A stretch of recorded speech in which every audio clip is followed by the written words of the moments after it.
Welcome back to Coffee and Conversation. And this little guy he has a sixth sense when it comes to when I'm doing videos, because he was outside until about 30 seconds ago when he started crying to come in just as I was about to start the video. So immediately he hops into my lap and I'm pushing the button while he's climbing on my shoulder. So yes, he knows what's going on and he wants to be here because, as you all know by now, this is a camera hog. This is an attention-seeking cat. He wants to be a YouTube star. So why don't you just look at them and say hi? No, he's not going to do that. He's a celebrity. He shouldn't have to look at you. You should look at him. All right. There's a whole bunch of weird stuff that has some of it is recently surfaced stuff. Other stuff has been around for a while, but whole bunch of stuff. So I'm just going to go on a ramble today, and I'm going to take you with me. But I am going to divest myself of a bad cat first. Once he gets a little more stroke, he'll be happy to go away, because I think he'd be just as pleased with some cat treats. So I'll see you in a minute.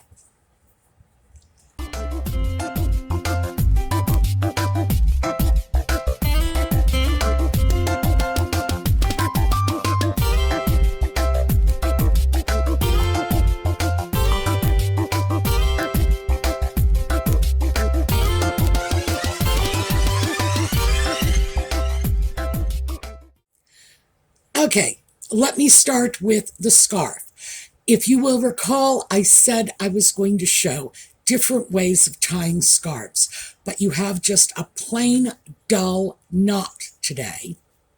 There's a reason for that. But what I did was I didn't tie it tightly around my neck. I usually do that. I have to be honest with you.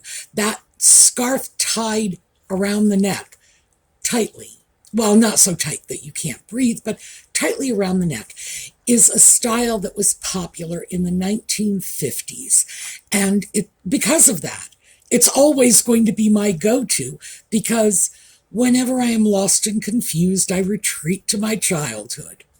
But the reason for this one, and it's just the same thing, only slightly different, is this. I've been living life one-handed for the past several days. This is not anything serious. This is Quervain's tenosynovitis, which is quite a mouthful.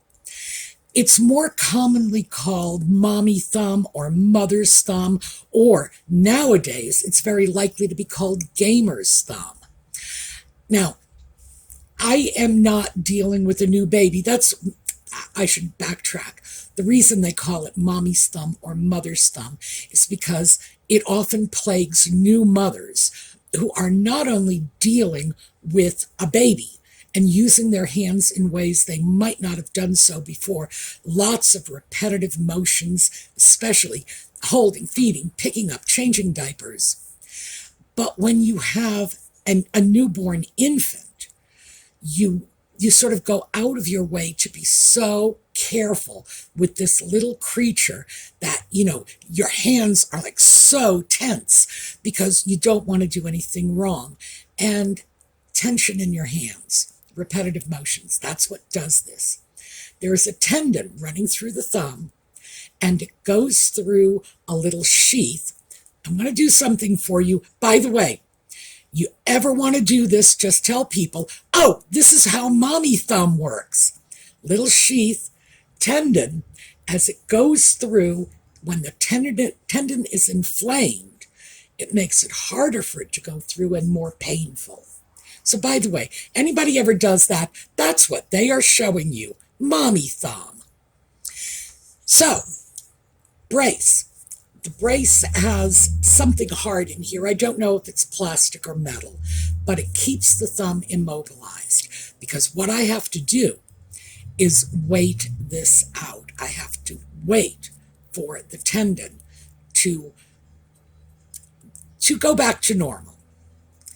Now, if I didn't have this, and believe me, I know, because I didn't have this when this first started.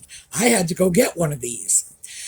I was using my thumb. I didn't mean to. I didn't want to. It hurt when I did it, but I am accustomed to using my thumb for everything and anything. So, yeah, this is sort of putting my thumb in thumb jail until eventually it calms down enough for me to deal with it. It's also very handy because, like I say, when it's in its little thumb jail, it doesn't hurt. When I take it out, yeah, because I'm back to moving it again. Oh, and I'm not even left-handed. I'm just thinking of how bad this would be if I had this in my dominant right hand. So, eek, ouch, no fancy scarf knots, and in fact, it took me 5 minutes just to get my earrings on. So, yeah, that was fun. And everything else has been an adventure. Audie, on the other hand, because you all know he is such a good cat, has been helping me with everything. It was 10 minutes tying my shoes this morning because Audie needed to help. So he was right over there playing with the laces. As soon as I got something knotted, bang, he was right there to undo it again, because obviously I didn't really mean to do that. That was just a consequence of having my hand in this. Oh, and he's pretty sure there's a juicy little mouse hidden in here because he is forever trying to stick his nose in to see what's going on inside the brace. So that is my fun life these days. All right, back to the stuff that I thought we would just talk about. And I had been thinking about something that I'd mentioned last week, maybe the week before, about health shaming, making us feel bad if we are not like the picture of health, like somehow we have done this to ourselves. Yes, I know you're back there. Don't think I don't know. We've done this to ourselves somehow. All right, come on. He's right here and he needs to come over into my lap and yes, and get his attention. Yeah, okay. And get his attention. And I'm pretty sure he'll be back on my shoulder in a minute. Anyway, back to health shaming. Somehow, if we are not the picture of robust health, even later in life, we are being made to feel like we did this. If we had exercised, if we had eaten better, if we had taken better care of ourselves. And the shabby little stepchild of health shaming is fat shaming. And a lot of us gain weight as we get older because we slow down, our metabolisms change, etc., etc. So these are kind of linked. All right. And I know this from my own experience. When I was younger, I was thin. I mean, really. There were periods when people would look at me and say, "Are you okay?" I had a very high metabolism. And remember, I've always been blind, so I don't drive.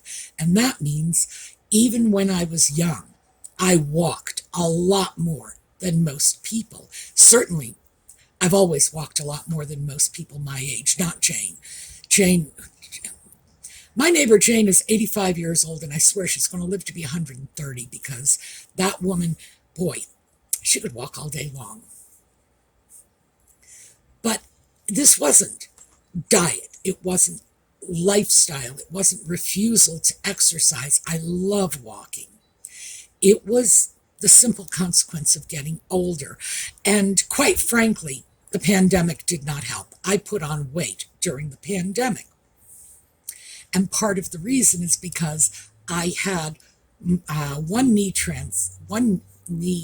replacement. I always want to say knee transplant, but it's not like they gave me a new knee. They just shoved a bunch of metal in there. I had that done just before the pandemic. And the next surgery was scheduled. It's on the books and everything. And the pandemic hit. And then at that time, it was considered elective surgery. So there I was, a lifetime of walking, not able to do it, and not able to get the surgery I needed to go back to walking, so eek. So at the end of the day, I came out of the whole lockdown of 2020. Oh, and by the way, even in 2021, I couldn't schedule the surgery because a knee replacement surgery was not considered necessary, and it didn't go to the top of the list for even the so-called unnecessary surgeries that had been postponed, during the pandemic. So, fun. And I am diabetic. Now, we talked about that too, because this was just a genetic time bomb waiting in my DNA, getting ready to explode on me. I forestalled it longer than most of my family because of all that walking. But could I forestall it forever? No, apparently not. My diabetes is in a bit of trouble today. And here, let me show you this. Okay, I'll move it up so you may be able to see it. This is Mounjaro, and this is an Ozempic-like medication that helps with my blood sugar. All right, the thing I want you to see on this is the dosage, and it's very clear, 2.5 milligrams. This is not my prescribed dosage. I mean, it is now because I had to call my doctor and get her to prescribe the dosage that the pharmacy had available in stock. My dosage is supposed to be 10 milligrams, but this is all I can get. Why? Because people who are not diabetic are using this as a weight loss drug. Now, I have a great deal of sympathy for people who are struggling to lose weight. Hey, I'm there with you. But the idea of taking medication from people who actually need the medication for the condition it was designed to treat is wrong. And I don't blame anybody for doing it. For one thing, if you are not diabetic and you are using this medication, you are probably paying at least $200 to $300 a month for it. So yeah, it's not something somebody undertakes lightly. I do, however, blame the doctors who know full well that by prescribing a medication as a weight loss drug and knowing that the supplies of the drugs are limited and people with diabetes need that drug for their diabetes, those are the ones I blame. Doctors should know better. And you can't get this stuff without a prescription. So we got a whole lot of Dr. Feelgoods running around. And that, to me, is an issue. But this goes back to fat shaming and health shaming. Because, again, people will look at you if you're diabetic and say, well, that's your fault, you did that. Well, this comes from our Neanderthal ancestors. So I have no idea where my family was way back when or how they managed to develop this gene that predisposes you to type 2 diabetes. But for heaven's sake, it's not my fault.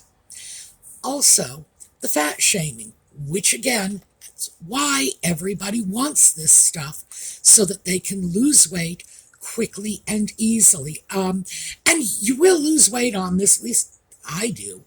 But I've also got to tell you, there are some side effects to be contended with. And for me, because I am diabetic, I am willing to tolerate the side effects because I get benefit from it in terms of how it manages my diabetes. If I were not diabetic, would I just take that drug to lose weight? No, I would not, because the side effects would make it not worth it.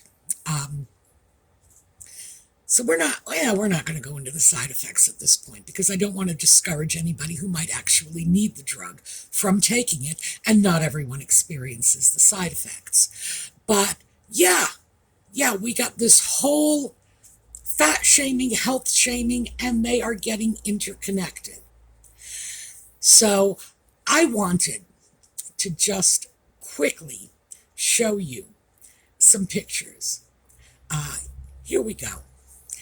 3 of what I think are among the most beautiful heavy women who ever lived. And we've got Elizabeth Taylor, and the whole world agreed with me when I say she was a great beauty. And let's face it, when she was young, she was svelte. By the time she hit middle age, not so much anymore. And as she got older, she got bigger. Did she become less Elizabeth Taylor? Did she become less beautiful? No. Delta Burke. My goodness, is that a pretty woman. Delta Burke's career started when she was young and svelte.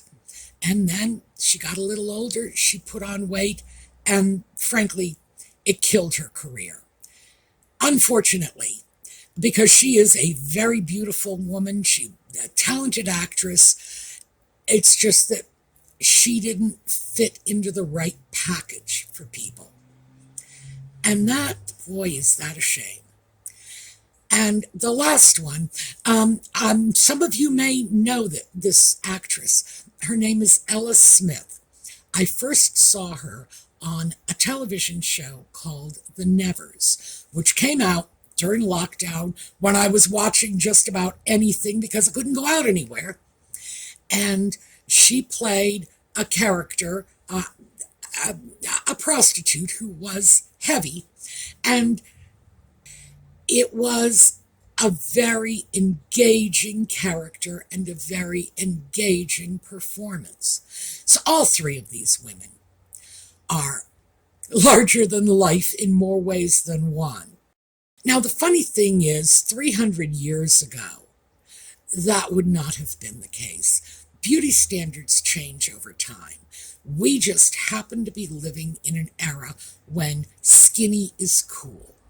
Skinny was cool in the 1920s. Skinny was cool in the 1960s. I mean, I'm sure everybody remembers Twiggy. And the thing about Twiggy and that whole sort of gamine look that was so popular in the late 60s is people would always describe it as androgynous. And I don't know. I don't see it as androgynous. Twiggy was very much a sex symbol back in the day, just a very skinny one. But she was also young, and she looked young. And when I put that together, I start to think that society's obsession with skinny is probably not all that healthy because, and it's not about the weight, it's about the fact that these very, very thin women do look young. They look young and vulnerable. And the idea of glamorizing someone because of a childlike look that creeps the daylights out of me. So, shame on society. It does not mean that I am going to stop using Mounjaro. And the fact is, I look at the weight loss, well, in my case anyway, as a sort of secondary side benefit. Oh, yeah. But like I said, would I take it if I didn't need it? Would I tolerate the side effects if I were not diabetic? Hell no. No, I would not. I imagine some people would, but what can I say? I would not put myself through. I would not put myself through the side effects, and I would not pump this kind of medication into my body if my body's systems were not in a state of malfunction to begin with. Because Lord only knows what is going to happen. This drug is a diabetes medication. You give this to people who are not diabetic. And how do we know what's going to happen to them in 5 years, in 10 years, in 20 years? We don't. For me, 20 years from now, I'll be 90. I'll be too senile to know what's going on. But the fact is, we know how it will impact someone like me because I'm diabetic. We don't know how this is going to impact a healthy person who is only using it for weight loss. So, I don't know. I've got to wonder about doctors just prescribing it willy-nilly. But again, they're doing it because of fat shaming and health shaming and just how can they make us feel bad, Well, when I say us, I don't mean the doctors, although they're part of the problem too. But how can society make us feel bad about ourselves? It's like every time we think we figured out all the ways they're doing this, they just seem to come up with new ones, don't they? I think the biggest part of the problem is, at least for those of my generation, we're getting older, and society has never liked old women. In some societies a long time ago, old women were considered wise women. They were considered the village grandmother, that sort of thing. But in modern industrialized society, no. And a lot of this goes back to medieval Europe, when the old woman was the hag, was the crone, was the witch.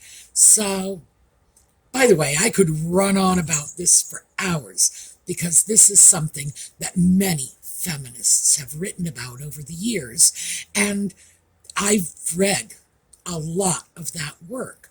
So, yeah, I don't know. I think it's up to us, as older women, to reject that stereotype for ourselves. Quick coffee break. So, the new thing that has sort of cropped up recently in the media is J.K. Rowling and the Scottish laws about hate speech. Well, I'm sure you all know I am a huge J.K. Rowling fan. I think in years to come, we will look back at her and say she was the greatest writer of our generation. She made reading popular for a whole bunch of semi-literate little ones, and you just can't put a price tag on that. And now that she has passed on from the Harry Potter series, she is doing Cormoran's Strike, and she is making literacy popular with older people. The Cormoran's Strike series is not appropriate for small children, but I would say for teenagers, yeah, certainly. And my first thought when I heard that she was opposing the restrictions on speech was, I need to go out and buy some more Rowling books. The problem is, I have them all. I even have Casual Vacancy, and I did not like that. That's not Rowling's fault. It reminded me too much of Middlemarch, and I hate Middlemarch. So, there you go. Oh, and by the way, I'm in the minority on that, because Middlemarch is widely considered to be the finest novel in the English language, and I would not use it to paper my bathroom walls. I really did not like it. It was Jane Austen without the sense of humor, and too much of the Brontes plotting. It's sort of the worst of 19th century female writers. There you go. That's my take on Middlemarch. But I do have them all. And in fact, they're in the bookcase behind me. So I can't go out and get more books because I can barely justify keeping these, considering the fact that I don't actually read the print books. I keep them all on audiobooks, but I do insist on retaining the print copies. I'm not sure why. I have no idea why. I've got to look at that at some point. Why am I keeping a bookcase full of books when I simply can no longer read the print? But that we'll talk about that at some point, because as you know, I I am happy to throw my weirdness out and let you folks psychoanalyze it for me. You're so much better than my therapists and so much less expensive, too. But yeah, Rowling is fighting for free speech. I think that is wonderful because coming from the US, as I do, where we don't have a lot of restrictions on free speech, this is alien to me. Now, we do have some restrictions on free speech. The classic is you can't yell fire in a crowded theater.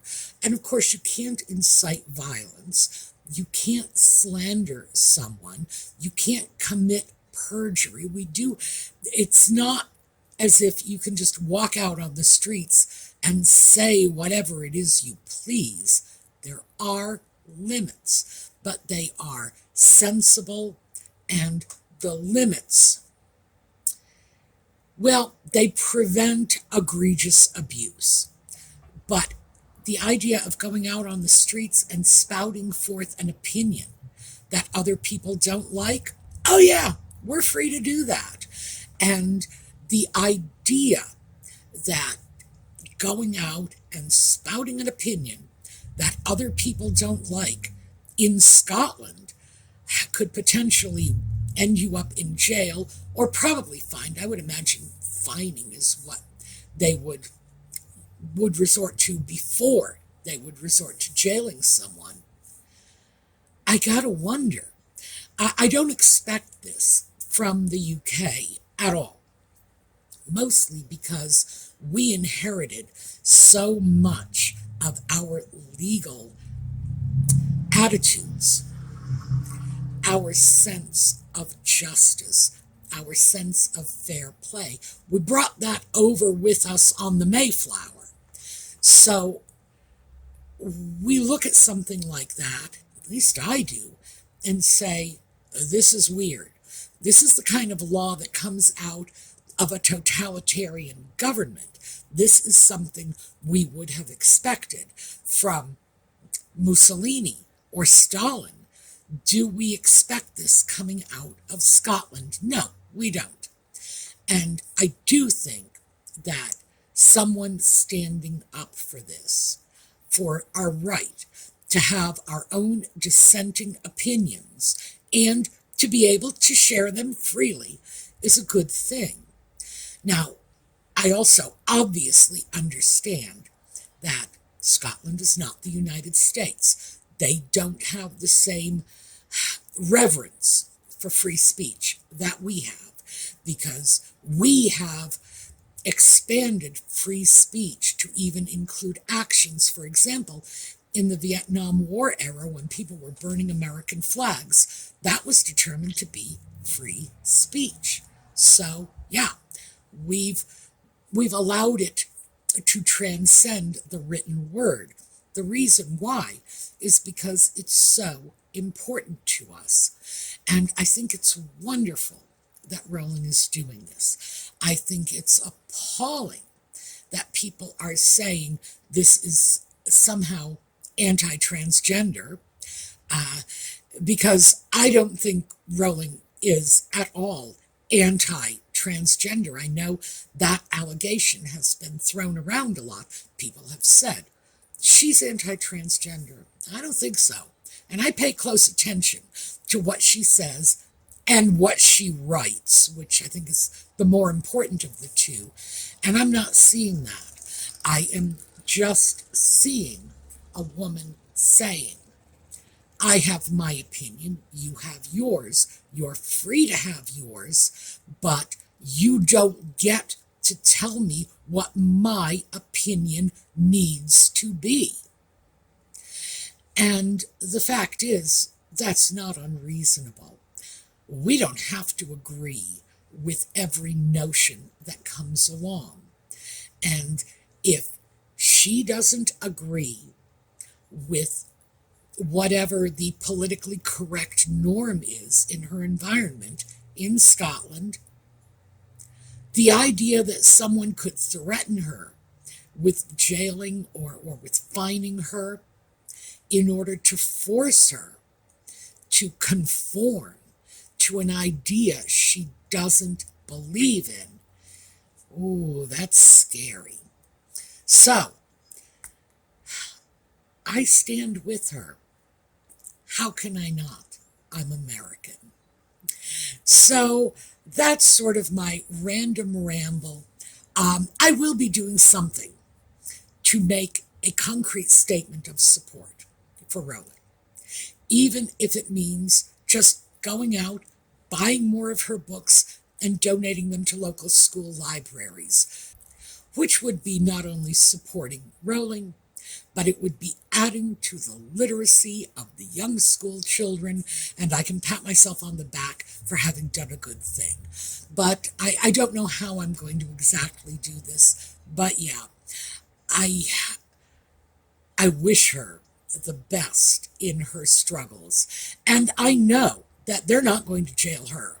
You can't put J.K. Rowling in jail. And good Lord. No, no, that's just unthinkable. And I'm not sure they could manage to pull it off in a court of law, because this woman is no intellectual lightweight. If she has opinions, you can be sure she can defend them. So it should be interesting to see how this plays out. But yeah, I am totally Team Rowling. So that's what I have for you today. It's a ramble. It's been all over the place. What do I want you to take away from this? One, we are not bad because we are unhealthy. We are not bad because we are overweight. And we are not bad if we have opinions that might run contrary to whatever the politically correct establishment expects of us. So, hopefully, that's what we'll take away from this. Okay, we're going to take a look at a slideshow on the way out. I will see you all next time. And in the meantime, have a terrific day.